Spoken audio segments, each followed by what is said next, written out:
What does this say about me? I see a trash heap with 3 dead people. And the first thing I do... I'll add it to the rest. is search their bodies for anything. What does that say about me? His pockets are empty. Is that some type of subconscious communication, a reality about who I am? And this Nothing cracks on this guy. me up. Okay, check this out. I can't reach in his jacket. His whole body is pressing down on it. Shoot! So what do I do to solve this predicament? I'll kick him! Oh man! I got his wallet. Only thing that looks useful is his ID card. That cracks me up. That is hilarious. Okay, here is another weird thing. We got this homeless man that I can talk to. Hey, can you hear me? And for some reason this game is still giving me the option of asking about these 2 people when I already know who they are and where they are. Kane Harris is some dude that flies a spaceship and he's orbiting right now waiting for me to finish my mission. He's going to come pick me up. Matthias Howard was some dude that I was looking for about an hour ago. But for some reason they're still allowing me to ask this homeless The name Matthias Howard. I don't need to know about this guy. I already know who he is. I've already solved that part of the mystery. I don't get it. I don't get why they're still allowing it. Is it a mistake? Is there still something I need to know about these 2 characters? Like, to me it's confusing. Here's proof that this guy right here is a horrible pickup artist. Cannot get girls. Excuse me. Look at his tactics. Hello? Why won't you talk to me? Like he's already getting emotional. I know you can hear me. Could you please stop ignoring me? Look at, can you imagine? Can I at least know your name? You first. Finally gets some contact. And he's like, No thanks. no thanks. Sue yourself. What a douche. You've got to hear this guy's voice. Oh man. I'm here for the meds. Here's what you want to do. Go to Hibiscus Harbor. Go to Hibiscus Harbor. Knock on the door and ask for Susanna. She'll sell him to you for a hefty price. Take it or leave it.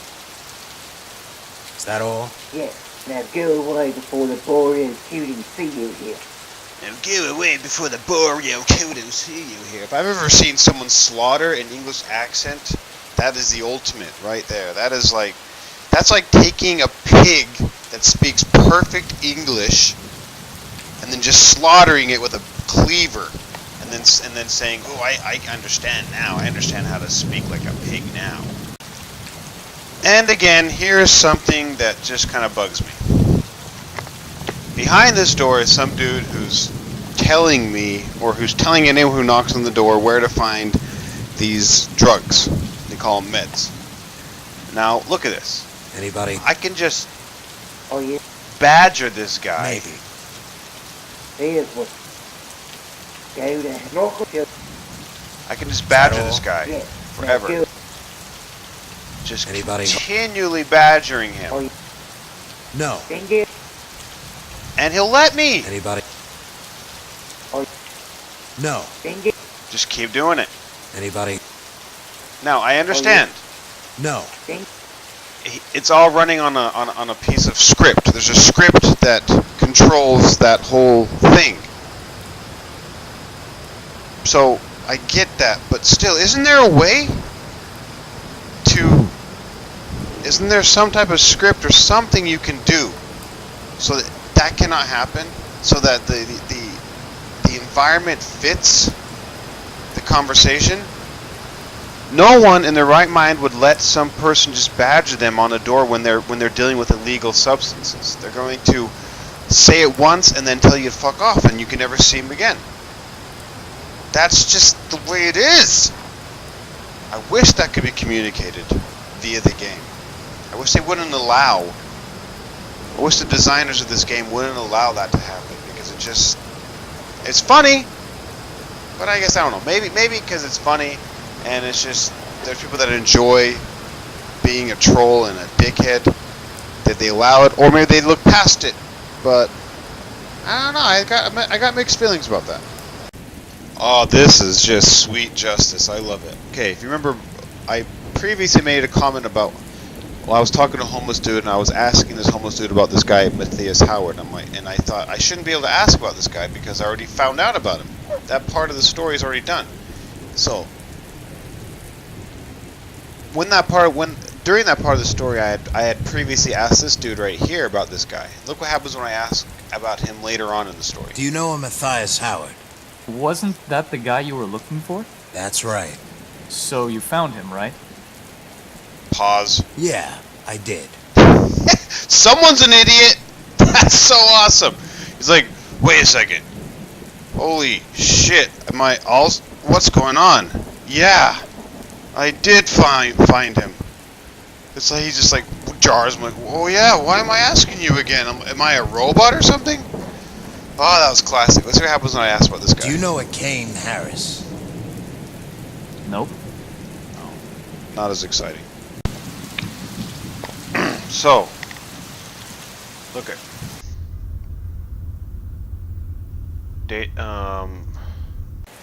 Delta 6 character and the storyline thus far, and Azrael character in the storyline thus far.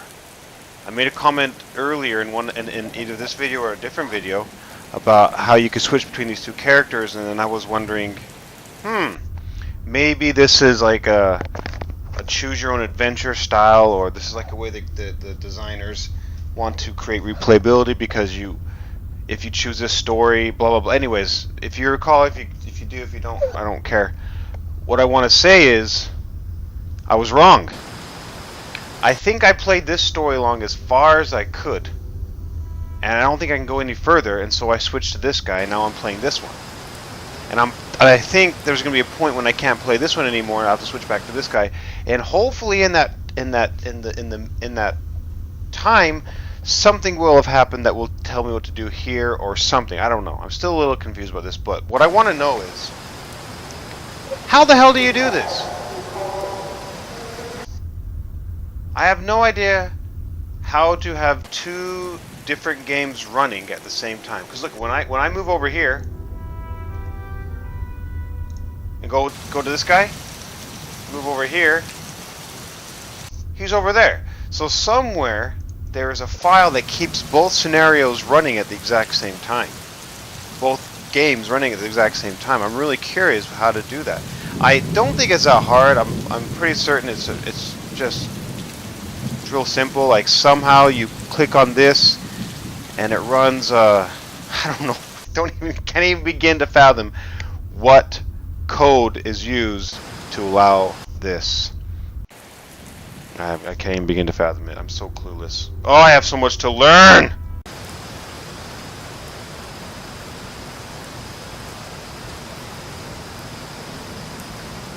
I'm not sticking my hand in that gunk.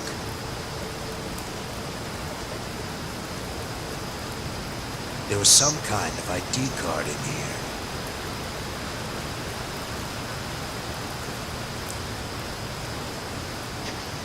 Do you see that? What the heck are the designers trying to communicate here? We have this hardened assassin / cop who will not stick his hand in gunk, but will kick it, but then will pick up a key piece of information or a key object from that gunk with his hand. What were the designers thinking? I'm really curious. Why did they force me to kick the gunk instead of putting my hand in it? Was this an attempt for them to share or express a personality trait of this character? That he's hardened but then has a soft side? Like, I don't get why that was explicitly communicated to me. Why wouldn't he just stick his hand in there? Really interesting. Because you had, like, they force you to kick it. So there's a reason. What were they thinking when they said that, when they designed that? Really, what were they thinking? Once again, here we have another kind of annoying dialogue situation. I'm trying to convince this doorman who belongs to a gang that I am friends with a gang member. And I am able What do to... you want? I need some information. Who sent you? run through all these name lists of people that I'm just guessing. Oh, maybe if I say I'm friends of Vince Wesselman? Never heard of him. Oh, you didn't hear of this guy? Well, let me try this again. Who sent you? How about if I say I'm friends of Erin Robinson? Never heard of her. Oh, well, this guy who is a hardened killer clearly can't be that annoyed that I keep badgering him. I'll try it again. What do you want? I need some info. Who sent you? Mel Eric. Eric Furstein? Never heard of him. Ah, shucks. Well, I'm just gonna walk away now because this is completely natural. He's not going to be suspicious in any way, and he's not going to have people tell me or shoot me on the spot because he's not that hardened of a gangster. This gang is a little more on the soft side. They allow strangers to come up and bug them, but they will not allow They will not allow someone to... Oh, I'm done complaining about that. You get my point. Dialogue is kind of weak, but not just in this game, in almost every single adventure game. And it sucks, because unless the adventure game is geared towards comedy, it just takes away from the experience. So, you know, I would rather have that guy after the first attempt, okay? If I badger him anymore, he doesn't even wait. He pulls out a gun and he shoots me in the face. I don't even have another attempt. I get one shot at it, and then I'm dead if I keep bugging him. That is much more realistic to me.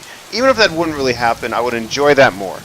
I would think, oh, I can't take advantage, I can't take for granted idiotic AI. I have to play this game. I have to get into the mind of the character. That would be much more enjoyable for me. Not you again. Didn't I tell you to go away?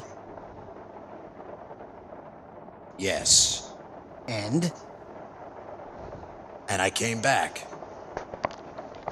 Don't make me take my gun out. I said. All right. Beautiful dialogue. Just perfect.